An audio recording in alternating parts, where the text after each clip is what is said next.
Hello friends, स्वागत है आपका आपके अपने लीगल चैनल में। दोस्तों, आज की इस वीडियो में आपको एक लेटेस्ट जजमेंट के बारे में मैं जानकारी दे रहा हूं। उम्मीद करता हूं कि जजमेंट सुनने के बाद बहुत सारे लोगों को अच्छा लगेगा और सीखने को भी बहुत कुछ मिलेगा। देखिए, यहां पर होता है क्या है कि लिटिगेशन में जब किसी पक्षकार से कोई गलती हो जाती है, चाहे वो पत्नी हो चाहे वो पति हो, तो वो उसको कवर अप करने के लिए कुछ ना कुछ जस्टिफिकेशन देता है।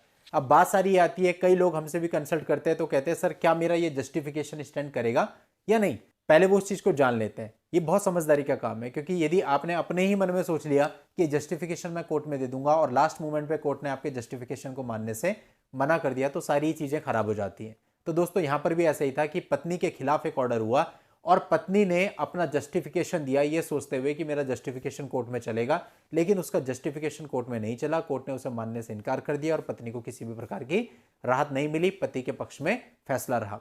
तो दोस्तों, बहुत इंपॉर्टेंट निर्णय है। इस निर्णय की पूरी जानकारी आपको आज की इस वीडियो में दूंगा, आखिरी तक बने रहिएगा वीडियो में। और अभी तक भी चैनल को सब्सक्राइब नहीं किया तो फटाफट सबसे पहले चैनल को सब्सक्राइब कर लें। इससे हमें मोटिवेशन मिलती है कि कोर्ट जाने के बावजूद हम आपके लिए समय निकालकर इस प्रकार के वीडियोज लाते रहें। देखिए दोस्तों, यहां पर यह मामला चल रहा था फैमिली कोर्ट में और पति ने क्रियोलिटी के आधार पर अपनी तरफ से एक मामला डाइवोर्स का दाखिल किया था। अब इस मामले की परिस्थितियां ऐसी थी कि 1986 यानी 1986 में दोनों पक्षकारों की शादी हुई थी और इस शादी से दोनों को 3 बच्चे भी थे।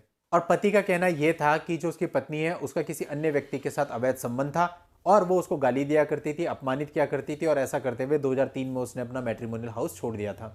अब पति ने अपनी तरफ से डाइवोर्स का केस फाइल किया था। कई समन पत्नी को भेजे गए, लेकिन पत्नी उपस्थित नहीं हुई और फाइनली 2017 में पति के पक्ष में एक पक्षीय निर्णय करके डाइवोर्स की डिक्री पारित कर दी गई। इसके बाद पत्नी ने सेम कोर्ट में एक एप्लीकेशन लगाई कि डाइवोर्स की डिक्री खारिज कर दी जाए, लेकिन फैमिली कोर्ट ने उसकी इस एप्लीकेशन को डिसमिस कर दिया, नहीं माना। अब पत्नी इसके खिलाफ आई थी हाई कोर्ट में। अब हाई कोर्ट में पत्नी का तर्क यह था कि वो अनपढ़ है, पढ़ना लिखना नहीं जानती है और उसे गलत कानूनी सलाह दी गई थी, जिसकी वजह से ये चीजें हो गई। अब हाई कोर्ट ने इस पूरे मामले को कैसे देखा? देखिए, हाईकोर्ट ने पत्नी के जस्टिफिकेशन को तो सुना कि वो अनपढ़ है, पढ़ लिख नहीं सकती और उसको गलत कानूनी सलाह दी गई थी, लेकिन इसके साथ साथ कोर्ट ने इस बात को भी देखा कि पत्नी ने पति पर 3 केस किए हुए हैं। एक तो आरसीआर का केस किया हुआ है, एक मेंटेनेंस का केस किया हुआ है और आईपीसी की धाराओं में भी उसके ऊपर केस किया हुआ है।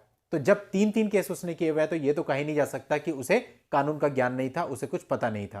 कोर्ट ने उसको कई सारे सम्मन जारी किए, लेकिन वो एक भी डेट पर उपस्थित नहीं हुई। इसलिए फैमिली कोर्ट के आदेश को गलत नहीं ठहराया जा सकता, आदेश बिल्कुल सही था। और जो हाईकोर्ट थी, हाईकोर्ट ने पत्नी की अपील को खारिज कर दिया, यानी डाइवोर्स की डिक्री पति के फेवर में रही। कुल मिला के बात यह है दोस्तों कि यदि आप कोर्ट में कुछ गलती करते हो, जरूरी नहीं कि वो रिकवर हो जाए। इसलिए खुद के मन से यह सोच के कि मैं जस्टिफिकेशन दे दूंगा और मेरा काम बन जाएगा, ऐसा सोचना गलत है। आपको इस चीज की अच्छे से जांच पड़ताल करनी चाहिए कि जिस जस्टिफिकेशन के बारे में आप सोच रहे हैं वो जस्टिफिकेशन आपका कोर्ट में चलेगा या नहीं चलेगा। यदि आप पूरी तरह से संतुष्ट हो जाएं कि आपका जस्टिफिकेशन वो कोर्ट में चलेगा, तो ही उस जस्टिफिकेशन पे भरोसा करते हुए आप आगे बढ़ें, अदरवाइज ना बढ़ें।